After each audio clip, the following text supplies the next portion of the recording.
Olá pessoal, tudo bem? Bom, hoje nós vamos ver um pouquinho sobre o encapsulamento, tá, na programação orientada a objetos.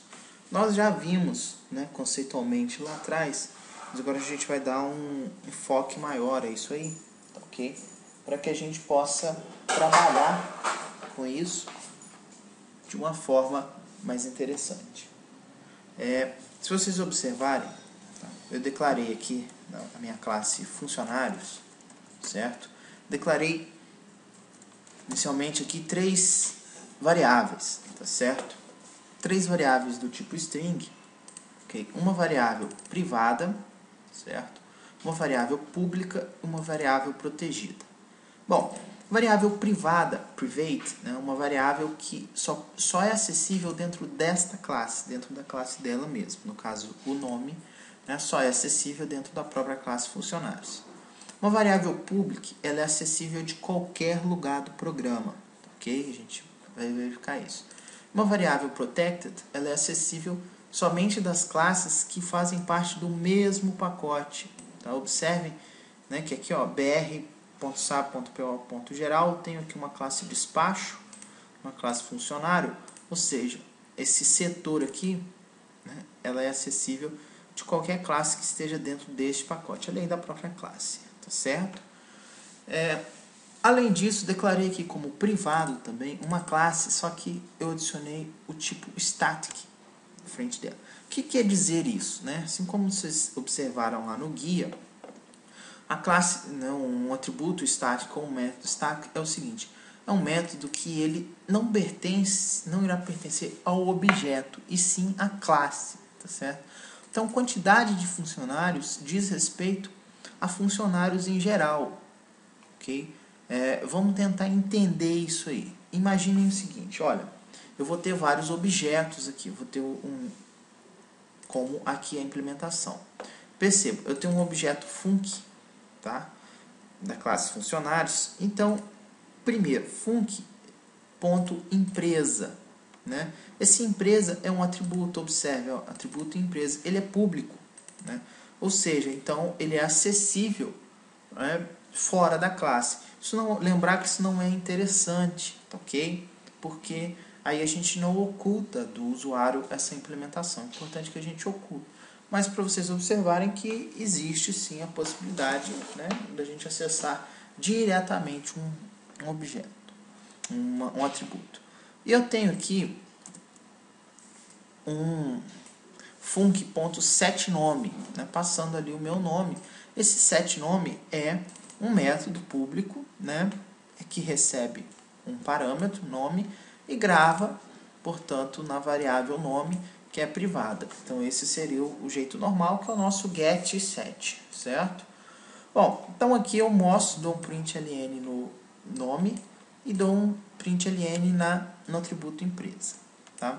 E aqui eu tenho um segundo objeto func2. Aqui eu setei o nome para Maria José, tá certo?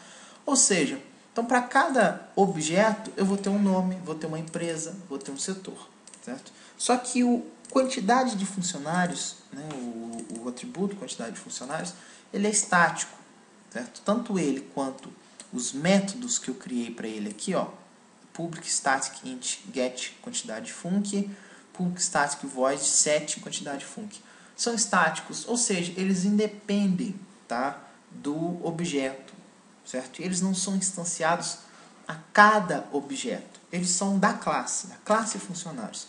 Observe, né? Então eu posso ter vários objetos, Lúcio, Maria, João, José, né? E vou ter aqui a quantidade de funcionários, né?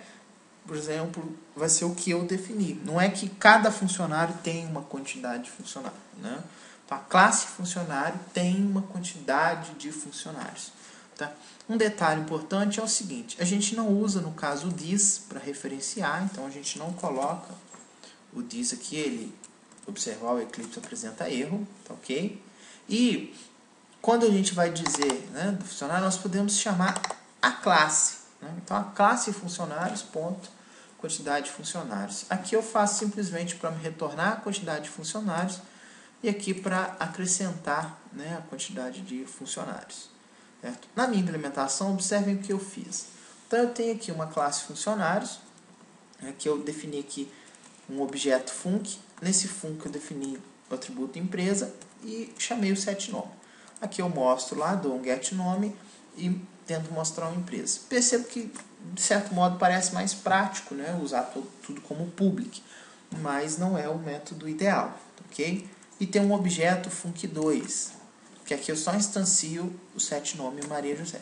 Aqui eu tento mostrar o func2, getNome, e o func2 empresa, para que vocês observem que o empresa, né, como atributo, ele é do objeto. Então, num ele vai existir, que foi eu instanciei um unis aqui, no outro não vai existir, porque eu não instanciei nada, tá certo? Embaixo, eu utilizei um método estático, né, um método ou um atributo estático. Então, percebam que eu chamo a classe funcionários, né?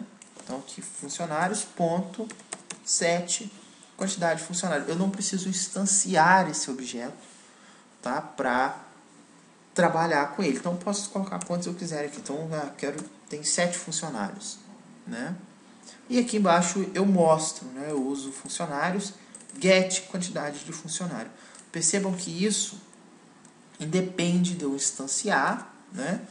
E eu não posso, por exemplo, o func tem a quantidade de funcionários é 3. No func2 a quantidade de funcionários é 5. Não é nesse padrão.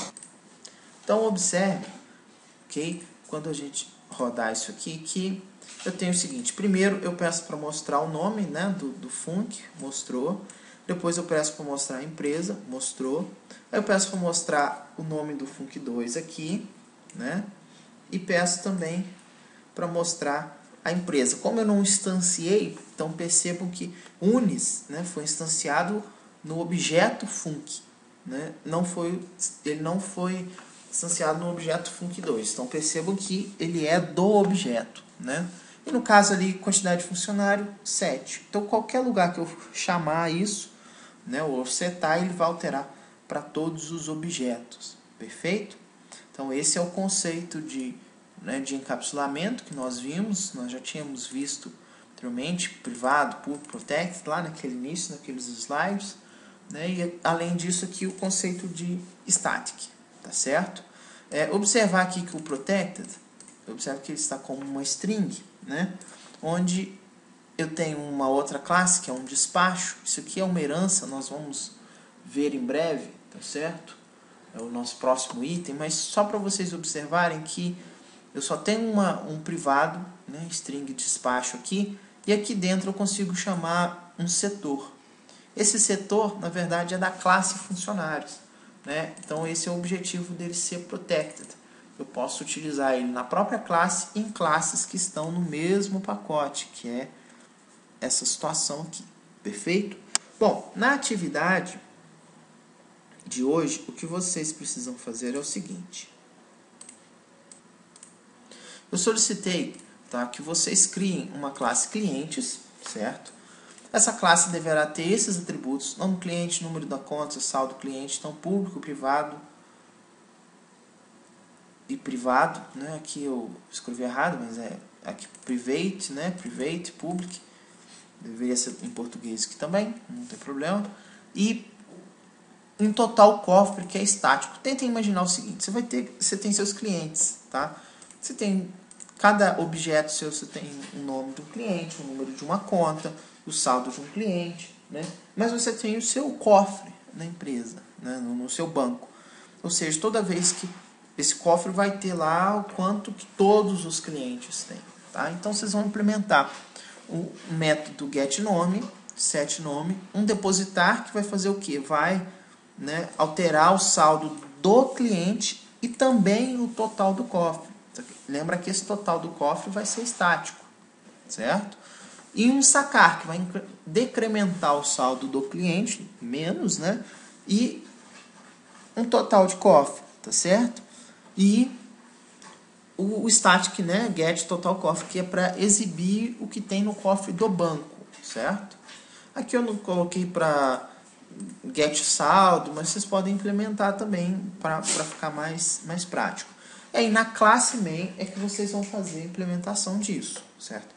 Vocês vão implementar dois objetos, cliente 1 e cliente 2, assim como eu fiz aqui, ó, né, com o func e o func2, certo? Definir nomes para esses clientes, então usar o setNome, né, fazer as operações de saque e depósito, né, aí obviamente esse depositar aqui e o sacar vão estar passando valores, né, para que seja depositado, seja sacado de cada cliente, né, e no final mostre o quanto está no cofre, né, como mostrar isso? Através, né, do método estático lá, que vai ser o get total cofre, tá certo? Então observem que é basicamente um exemplo, né, muito relacionado com o que eu acabei de mostrar para vocês no plantão. Esses códigos utilizados aqui estarão disponíveis, tá, junto com o vídeo do plantão, para que vocês possam se basear. E na dúvida, revejam esse plantão detalhadamente desde o início para vocês compreenderem, né, o que deve ser realizado, tá certo? Então, por hoje é só. Muito obrigado.